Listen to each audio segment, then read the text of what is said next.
Hello friends, कैसे हो आप सब लोग। तो आप लोगों के बहुत सारे क्वेश्चन और क्वेरीज आ रही थी कि दी और मैम जो भी हो कि आप अपना जर्नल पेपर कैसे कर रहे हो। जैसे कि मैंने बताया कि मैंने कोई बैच परचेज नहीं किया है, ओनली यूट्यूब से मैं कर रही हूँ। तो क्या क्या मेरे रिसोर्सेज है, तो ओनली इस वीडियो में वही चीज़ें रहेंगी कि पेपर 1 के लिए मैं क्या क्या फॉलो कर रही हूँ। क्योंकि इससे क्या होगा, जैसे हम लोगों का सब्जेक्ट अलग अलग हो सकता है लेकिन जो हमारा जनरल पार्ट है वो तो सेम ही रहेगा। तो आप इसको फॉलो कर सकते हो। तो मैं इस वीडियो में ज़्यादा बढ़ाते हुए नहीं, मैं आपको जो डायरेक्ट बता देती हूँ कि मैं क्या क्या फॉलो करती हूँ, क्या मेरे पास बुक्स है, क्या मेरे पास रिसोर्सेस है, मैं कहाँ कहाँ से कर रही हूँ।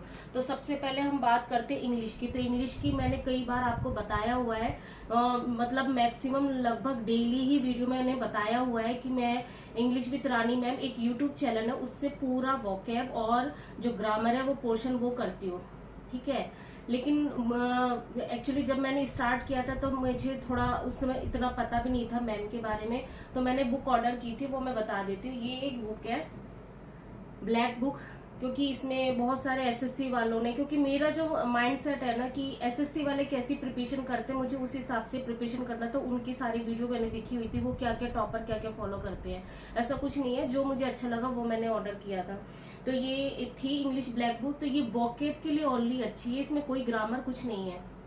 ठीक है, तो ये मेरे इस हिसाब से काम में आ जाती है कि कि जैसे मैंने मैम के बहुत सारे वीडियो देखे, उसके बाद क्या होता है प्रैक्टिस भी करनी होती है।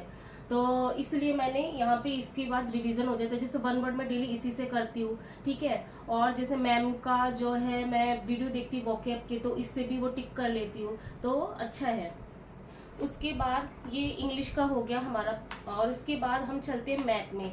मैथ में जो जनरल मैथ है, तो मैंने कई बार बताया हो कि मेरे पास पहले ई बुक थी, मैं ई बुक से ही कर रही थी। ई बुक मीन्स जो हमारे DSSB के PYQs होते हैं जनरल पार्ट के, जैसे सब्जेक्टिव होते हैं, उनके जो जनरल पार्ट का है, तो एक ई बुक फॉर्म में बहुत सारी मतलब अंदर कंबाइंड में ऐसे क्वेश्चन दे रखे होते हैं, उसी से मैं कर रही थी। ठीक है, तो अभी हाल ही फिलहाल मैंने जो बुक ऑर्डर की है, ये बुक ऑर्डर की है। और बेसिकली जो है मैं यूट्यूब से कर रही थी। यूट्यूब में चैनल नाम है पवन राव सर। ठीक है, आप सर्च करना यूट्यूब में पवन राव सर। एक्चुअली पहले तो मैं रेमो सर को फॉलो करती थी, लेकिन फिर बाद में क्या हुआ ना, रेमो सर का जो है मतलब एसएससी लेवल हम लोगों से बहुत ज़्यादा हाई है। तो उनका जो लेवल था बहुत ज़्यादा हाई, और मुझे कुछ भी समझ में नहीं आ रहा था। क्योंकि पवन राव सर को बाद में मैंने देखा ना, वो क्या करते हैं, पहले आपको बेसिक से लेके कोई भी क्वेश्चन हो बेसिक पहले बताएंगे। उस मतलब कोई भी क्वेश्चन हो उसको बताएंगे वो 2-3 तरीके से, लेकिन पहले बेसिक भी उसका बताएंगे, फिर एडवांस भी बताएंगे। तो मुझे ये अच्छा लगता है कि मान लो हम एग्जाम में बैठे हैं, तो उसके बाद क्या हो, हम स्टक हो गए, हमारी जो ट्रिक है वो मतलब मिक्सअप हो गए, हमें पता नहीं चल रहा कौन सी ट्रिक। लेकिन जो बेसिक है, जैसे मुझे क्या प्रॉफिट एंड लॉस करना है, तो अगर मैं बेसिक करूंगी तो उसका जो रूल है वो तो फॉलो करूंगी ही ना। तो बेसिक अगर पता है तो आप अगर किसी चीज में अटक गए या कोई नया क्वेश्चन बन गया तो आप उसको कर पाओगे। इसलिए मुझे पवन राव सर का अच्छा लगता है, अभी मैं उनको ही फॉलो करती हूँ। ठीक है, और प्रैक्टिस के लिए, ओनली प्रैक्टिस के लिए मैंने ये खरीदा, क्योंकि मेरी आईज में कुछ प्रॉब्लम हो रही थी, इसी की वजह से मैंने बुक ऑर्डर की थी कि एक ही जगह पे मुझे क्या है सारी चीजें अवेलेबल हो जाएंगी। ठीक है, तो लेकिन ये बुक अभी भी मैं इसको कर नहीं पा रही क्योंकि बहुत ही ज्यादा हार्ड है, एसएससी लेवल की PYQ है ओनली इसमें, ये ऐसे कोई मॉक टेस्ट वगैरह नहीं है, ओनली PYQ है। तो ये बहुत ज्यादा हार्ड है, अभी भी मैं इस क्वेश्चन को नहीं कर पाती हूँ, तो टाइम लग रहा है, लेकिन ठीक है। तो मैं ये बोलूंगी, सबसे पहले आप वीडियो देखो। अगर किसी को भी खरीदना है, मैं नहीं बोलूंगी खरीदो, पहले आप देखो वीडियो, सर की वीडियो से, और जो आपकी PYQ है उससे मैच करो कि आप कर पा रहे हो नहीं कर पा रहे, उसके बाद, क्योंकि इसका स्टैंडर्ड हाई है। ठीक है, उसके बाद हमारा 2 सब्जेक्ट कंप्लीट हो गया। उसके बाद हम चलते हैं रीजनिंग में। रीजनिंग में मेरा पूरा जो है मैं कवर कर रही यूट्यूब से, क्योंकि रीजनिंग में आपको पता है 2-3 टॉपिक के अलावा मतलब सारे टॉपिक इजी होते हैं, तो उसमें हमें एज ए कुछ समझने की जरूरत नहीं रहती। जैसे जो मैंने बोला ई बुक है मेरे पास, उससे मैं करती प्रैक्टिस, जो हमारे DSSB की है उससे प्रैक्टिस करती हूँ। लेकिन इसके अलावा अब कुछ टॉपिक है जिसको हमें समझने की ज़रूरत होती है, जैसे ब्लड एंड रिलेशन हो गया, नंबर सीरीज हो गया, फिर उसके बाद होती है आइडेंटिफाई करो, सीटिंग अरेंजमेंट हो गया। ठीक है, तो इन सब के लिए जो मैं यूट्यूब चैनल फॉलो करती हूँ उसका नाम है रीजनिंग बाय पीयूष वर्साने।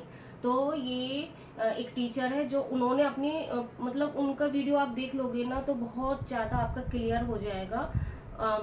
मतलब मैं इनको अभी फॉलो कर रही हूँ, बहुत 1 मंथ से ज़्यादा हो गया है इनको फॉलो कर रही हूँ। तो इनकी वीडियो देख लेती हूँ तो काफ़ी चीज़ें मतलब कहीं पे भी फंसती हूँ तो मैं इन्हीं की वीडियो देखती हूँ। इसके बाद जो हमारा नेक्स्ट जो सब्जेक्ट है वो है हिंदी। हिंदी के लिए मुझे किसी ने पूछा हुआ था जस्ट प्रीवियस वीडियो में कि आप हिंदी के लिए भी बताओ। तो हिंदी वैसे जो डेली मेरा ब्लॉग देखते हैं उनको पता है कि मैं हिंदी के लिए कोई यूट्यूब चैनल फॉलो नहीं करती, क्योंकि हिंदी मेरा पहले से ही बहुत स्ट्रांग है। तो मुझे क्या था कि एक ही जगह पे सब कुछ चाहिए था कि एक्चुअली ग्रामर में और क्या क्या मुझे करना है, क्योंकि ग्रामर मेरा बहुत स्कूल लेवल से ही बहुत अच्छा था, तो ऐसा कोई वो नहीं था। लेकिन फिर भी मुझे एक ऑथेंटिक बुक चाहिए थी, तो ये मैंने एक देखा हुआ था किसी का, तो उस समय मुझे अच्छा लगा था, तो मैंने मतलब वो जेन्युइन पर्सन लग रहे थे, तो मैंने उस हिसाब से उस समय ये ऑर्डर किया था। तो आप देख सकते हो ये, ठीक है। तो हिंदी में इसके अलावा मैं कुछ नहीं करती हूँ।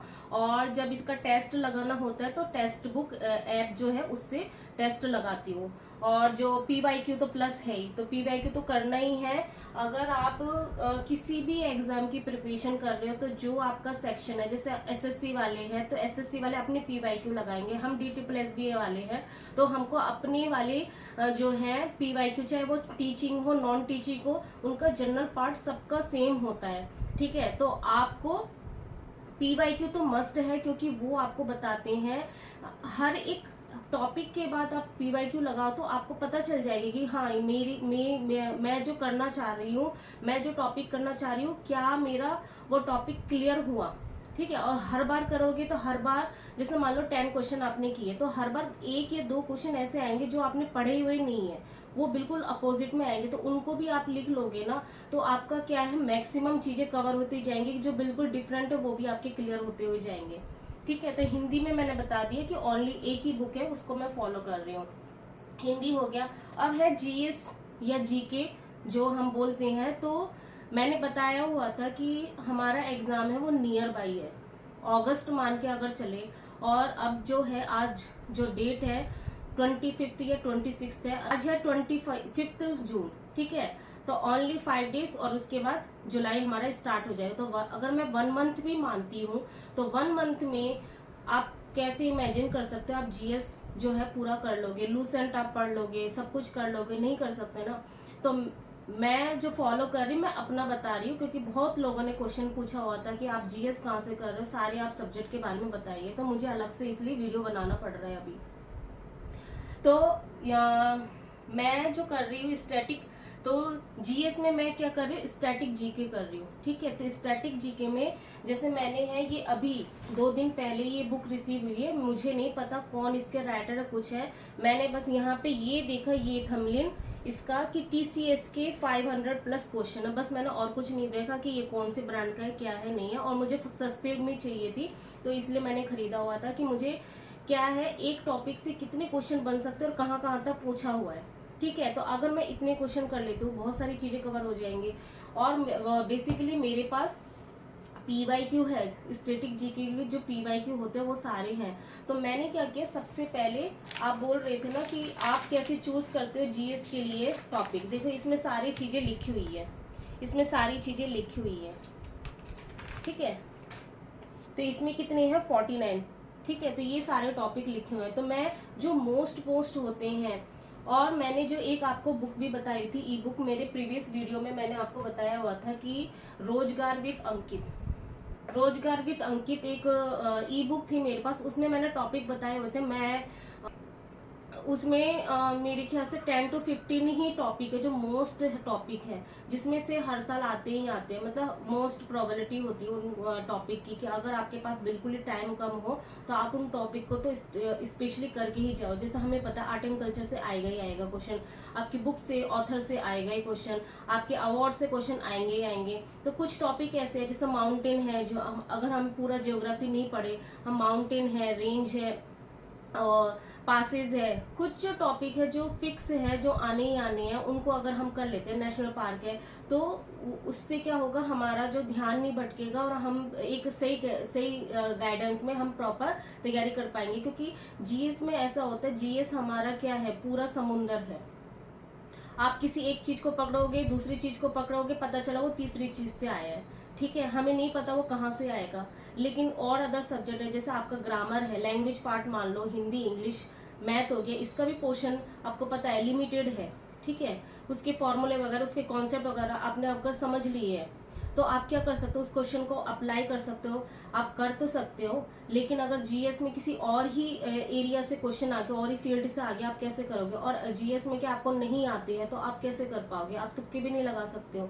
क्योंकि DSSB में क्या है कि अगर आपका गलत हुआ तो आपकी नेगेटिव मार्किंग होती है। और वहाँ पे खेल है, सबसे बड़ी बात कि टाइमिंग आपको बचाना है। अगर आपने क्वेश्चन भी किया और गलत भी हो गया तो आपके डबल नुकसान हो जाता है। ठीक है, तो वहाँ पे टाइम मैनेजमेंट का बहुत ज़्यादा ध्यान रखना पड़ता है। तो जीएस जीके के लिए मैंने अच्छे से बता दिया कि मैं, और हाँ, मैं एक यूट्यूब चैनल को भी फॉलो करती हूँ।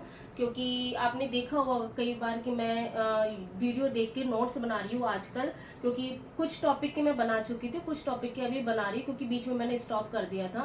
तो स्टैटिक जीके के लिए मैं जो यूट्यूब चैनल फॉलो करती हूँ उसका नाम है crazy GK trick, YouTube channel है। ठीक है, तो इनसे करती हूँ क्योंकि ये बहुत ही कम टाइम में सब कुछ बता देते हैं। उसके बाद और एक्स्ट्रा जो करना होता है वो PYQ प्लस जो टेक्स्ट बुक ऐप है उसमें मैं अपना टेस्ट देती हूँ। इसके बाद ये हो गए हमारे सारे सब्जेक्ट कंप्लीट। मैंने अच्छे से सब कुछ बता दिया क्या क्या मेरे पास रिसोर्सेज और मैं कहाँ से करवा रही हूँ। उसके बाद किसी ने पूछा हुआ था कि आप वीकली प्लान कैसे बना रहे हो और किस तरह से बना रहे हो। ये एक वीकली प्लान है। ये वीकली प्लान मैंने अपना एक अलग से वीडियो बनाया हुआ है मॉक टेस्ट नाम से, कि मॉक टेस्ट कैसे दे। तो जो जो भी लोग नए हैं प्लीज जाके उसको चेक कीजिए। ठीक है, उसमें मैंने अच्छे से बताया हुआ है। इसमें फिर दोबारा बताऊंगी, वीडियो बहुत लंबा हो जाएगा। ठीक है, बस मैंने दिखाने के लिए दिखा दिया कि ये वो वीकली प्लान है। ठीक है, उसमें कहाँ वो फ्री है, कोई एक पैसा भी आपको नहीं लगेगा। ठीक है, अब यही है कि इससे हो क्या रहा है, इसके पॉजिटिव मैं बता देती हूँ। इससे ये हो रहा है कि मेरे ऊपर प्रेशर आ रहा है, तो हर वीक मेरा टॉपिक होते हुए जा रहा है। मैं ये नहीं बोलूँगी सारा अच्छे से कंप्लीट हो जा रहा है, नहीं। ये हो रहा है कि थोरोली मतलब ये हो 70% मेरा कंप्लीट हो रहा है एक एक पोर्शन में, मतलब एक एक टॉपिक में।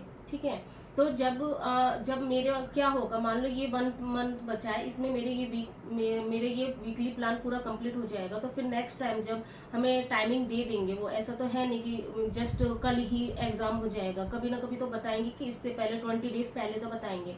तो उस समय क्या होगा, रिवीजन का पोर्शन चलेगा, तो उसमें बर्डन नहीं रहेगा मेरे ऊपर कि ये तो मैंने पढ़ा ही नहीं, ये तो बिल्कुल अनजान से। क्योंकि एग्जाम प्रेशर में हम नई चीजें नहीं पढ़ सकते, तब हमें जरूरत होती है बार बार रिवाइज करने की चीजें। तो इसलिए मैक्सिमम चीजें जो मुझे नोट्स बनाने हैं वो मैं अभी बना के रख रही हूँ, कि बाद में क्या हो सकता है कि उसको उस नोट्स को फिर मुझे शॉर्ट नोट्स में कन्वर्ट करना है, कि मुझे मेरे एग्जाम में कम से कम टाइम लगे मुझे। ठीक है, तो इसके लिए मैंने बता दी वीकली प्लान के लिए मैं कहाँ से फॉलो कर रही हूँ।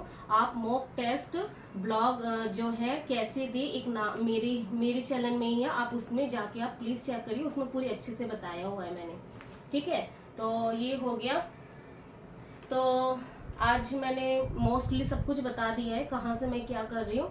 और एक बात ये है कि देखो, आपको अगर फॉलो करना है तो मैं ये बोलूँगी पूरा ब्लाइंडली किसी को फॉलो मत करो।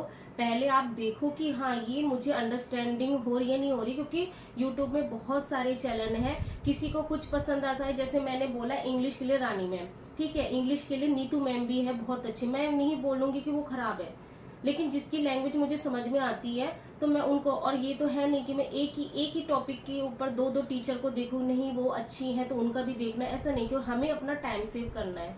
ठीक है, तो जिससे भी टाइम सेव हो रहा है, जिससे भी अच्छा आपको समझ में आ रहा है वो कर सकते हो आप। ठीक है, तो वीडियो को फिर मैं यहीं पे एंड करती हूँ।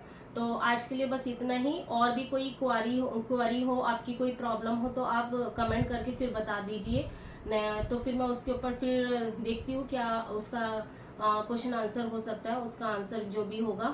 तो मिलते हैं नेक्स्ट ब्लॉग में, तब तक के लिए बाय।